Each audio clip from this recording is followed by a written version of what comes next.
Now we talk about digestive gland. ये हमारा point number 4 है। डाइजेस्टिव ग्लैंड हम एलिमेंट्री कैनाल के बारे में पढ़ चुके हैं, उसकी वॉल कैसे बनी होती है वो पढ़ चुके हैं। अब जो मेजर डाइजेस्टिव ग्लैंड है, जो एसोसिएटेड डाइजेस्टिव ग्लैंड है विद आर एलिमेंट्री कैनाल, वो होते हैं salivary gland, liver and pancreas.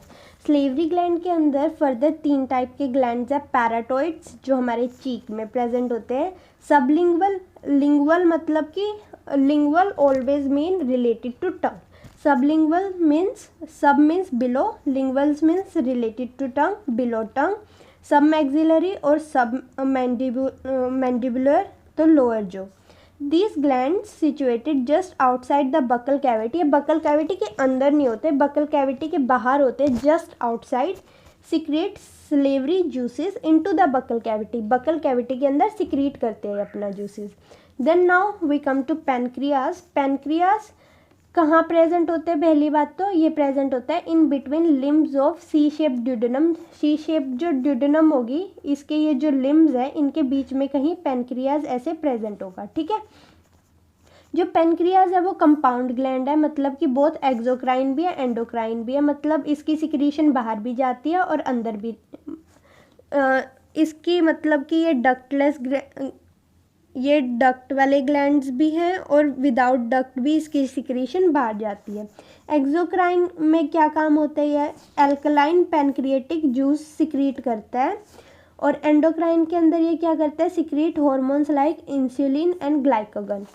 Liver की बात करते हैं। लीवर लार्जेस्ट ग्लैंड है बॉडी का। अगर हम लार्जेस्ट ग्लैंड की बात कर रहे हैं तो हमारा आंसर लीवर होना चाहिए। It weighs 1.2 to 1.5 kg in adults. ये कहाँ प्रेजेंट होता है? ये एब्डोमिनल कैविटी के अंदर प्रेजेंट होता है, just below diaphragm but in right side, क्योंकि लेफ्ट साइड हमारा स्टमक था, ठीक है। इसके 2 लोब होते हैं, ये फर्स्ट लोब, ये सेकंड लोब। एक छोटा होता है, एक बड़ा होता है। और इसका जो कवर होता है इसको हम बोलते हैं ग्लिसन्स कैप्सूल। ग्लिसन कैप्सूल क्या होता है? Cover each lobe and is made up of thin connective tissue sheath. अब जो लीवर की स्ट्रक्चरल एंड फंक्शनल यूनिट होती है लीवर की, उनको बोलते हैं हैप्टिक लोब्यूल्स।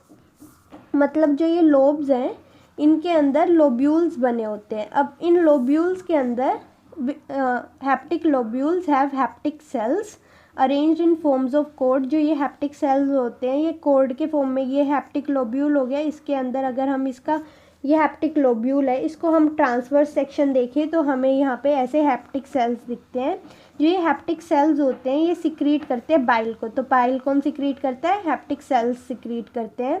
जो बाइल है वो स्टोर होता है और कंसंट्रेटेड होता है इन गोल ब्लेडर। मतलब लीवर उसको गोल ब्लेडर के अंदर भेज देता है और वहाँ जाके वो स्टोर होता है और कंसंट्रेटेड होता है, और जिस टाइम हमें ज़रूरत होती है हम निकाल लेते हैं। लीवर के साइड में ऐसे छोटा सा एक ग्लैंड होता है जिसको बोलते हैं गोल ब्लेडर। ये एक थिन मस्कुलर सैक है, ग्लैंड नहीं है, it is a thin muscular sac.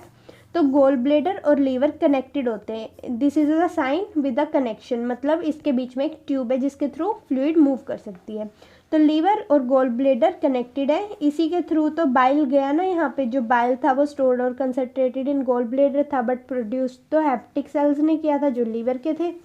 तो लीवर और गोल ब्लेडर कनेक्टेड है। गोल ब्लेडर से जो मतलब कि डक्ट जाती है उसको बोलते हैं सिस्टिक डक्ट। तो सिस्टिक डक्ट किसकी डक्ट है? गोल ब्लेडर की डक्ट है। लीवर से जो डक्ट जाती है उसको बोलते हैं हैप्टिक डक्ट। हैप्टिक का मतलब ही लीवर होता है, जहाँ भी हैप्टा आएगा मतलब कि वो लीवर से रिलेटेड है, ठीक है। अब जो हैप्टिक डक्ट है और सिस्टिक डक्ट है वो दोनों मिलके बना लेती है कॉमन बाइल डक्ट, क्योंकि यहाँ से भी बाइल आएगा, यहाँ से भी बाइल आएगा। यहाँ से बाइल गया, यहाँ पे आ गया, यहाँ पे तो ऑलरेडी था ही, तो यहाँ से मिलके ये बना लिया कॉमन बाइल डक्ट। पैनक्रियाज से आएगा पैनक्रिएटिक डक्ट, ठीक है। पैनक्रिएटिक डक्ट और कॉमन बाइल डक्ट मिलके बना लेते हैं हेप्टो पैनक्रिएटिक डक्ट। हेप्टो मतलब लीवर से रिलेटेड, हेप्टो पैनक्रिएटिक डक्ट बना ली। हेप्टो पैनक्रिएटिक डक्ट जाके खुलती है ड्यूडेनम के अंदर और इसके ऊपर लगा होता है हेप्टो पैनक्रिएटिक डक्ट, और ड्यूडेनम के बीच में लगा होता है स्फिंक्टर ऑफ ओडियाई। इसकी पोजीशन बहुत बार पूछी जाती है, तो ये हमें याद रखनी है कि स्फिंक्टर ऑफ ओडियाई किसके बीच में होता है? वो होता है हेप्टो पैनक्रिएटिक डक्ट और ड्यूडेनम के बीच में।